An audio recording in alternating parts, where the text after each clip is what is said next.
ഇരമ്യ പ്രവാചകന്റെ പുസ്തകം 27-ാം അധ്യായം. യോശിയാവിന്റെ മകനായി യഹൂദ രാജാവായ യെഹോയാക്കീമിന്റെ വാഴ്ചയുടെ ആരംഭത്തിങ്കൽ യഹോവയിങ്കൽ നിന്ന് ഇരമ്യാവിനുണ്ടായ അരുളപ്പാട് എന്തെന്നാൽ, യഹോവ എന്നോട് ഇപ്രകാരം അരുളി ചെയ്തു, നീ കയറും നുകവും ഉണ്ടാക്കി നിന്റെ കഴുത്തിൽ വെക്കുക.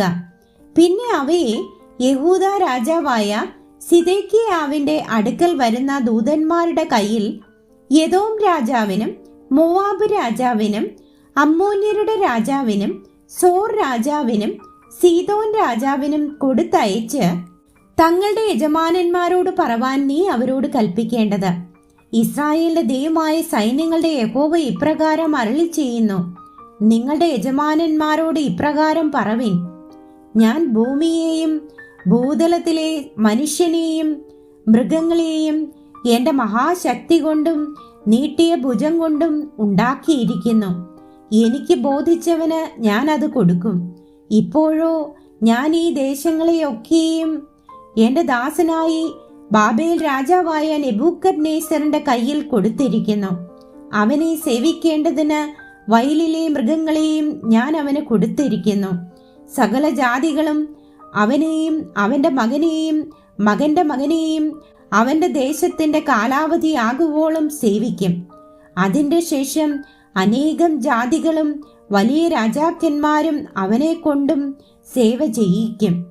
ബാബേൽ രാജാവായ നെബൂഖദ്നേസറിനെ സേവിക്കുകയോ ബാബേൽ രാജാവിന്റെ നുകത്തിന് കഴുത്ത് കീഴ്പ്പെടുത്തുകയോ ചെയ്യാത്ത ജാതിയെയും രാജ്യത്തെയും ഞാൻ അവന്റെ കൈകൊണ്ട് അവരെ മുടിച്ചു കളയും വരെ വാൾ കൊണ്ടും ക്ഷാമം കൊണ്ടും മഹാമാരി കൊണ്ടും സന്ദർശിക്കും എന്ന യഹോവയുടെ അരുളപ്പാട്.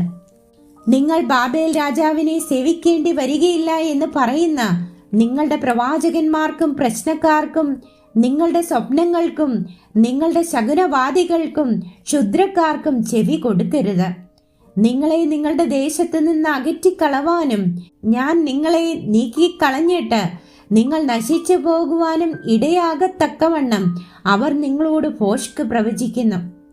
എന്നാൽ ബാബേൽ രാജാവിന്റെ നുകത്തിന് കഴുത്ത് കീഴ്പ്പെടുത്തി അവനെ സേവിക്കുന്ന ജാതിയെ ഞാൻ അവരുടെ ദേശത്ത് തന്നെ വസിക്കുമാറാക്കും. അവർ അതിൽ കൃഷി ചെയ്ത് അവിടെ പാർക്കും എന്ന യഹോവയുടെ അരുളപ്പാട്.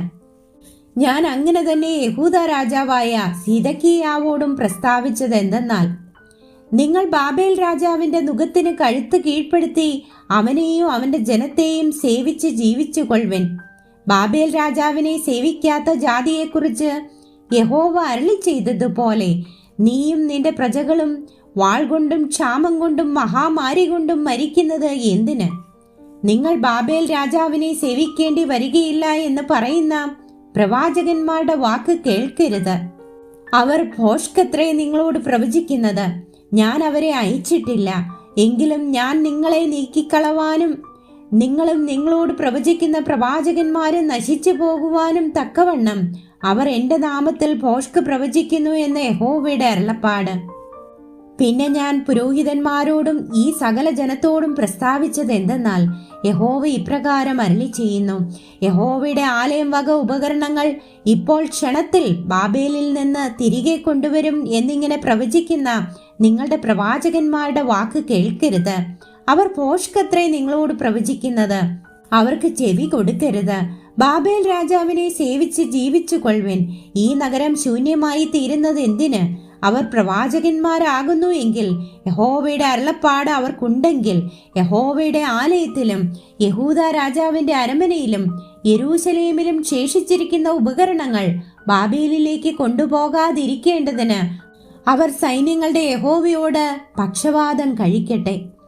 ബാബേൽ രാജാവായ നെബൂഖദ്നേസർ യെഹോയാക്കീമിന്റെ മകനായി യഹൂദ രാജാവായ യെഖൊന്യാവെയും യഹൂദായിലും യെരൂശലേമിലും ഉള്ള സകല കുലീനന്മാരെയും യെരൂശലേമിൽ നിന്ന് ബാബേലിലേക്ക് പിടിച്ചുകൊണ്ടു പോയപ്പോൾ അവൻ എടുക്കാതെ വെച്ചിരുന്ന സ്തംഭങ്ങളെയും കടലിനെയും പീഠങ്ങളെയും ഈ നഗരത്തിൽ ശേഷിച്ചിരിക്കുന്ന ശേഷം ഉപകരണങ്ങളെയും കുറിച്ച് സൈന്യങ്ങളുടെ യഹോവ ഇപ്രകാരം അരുളി ചെയ്യുന്നു.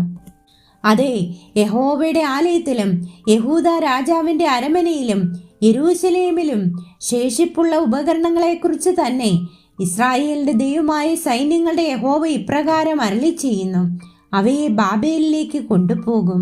ഞാൻ അവരെ സന്ദർശിക്കുന്ന നാൾ വരെ അവ അവിടെ ഇരിക്കും.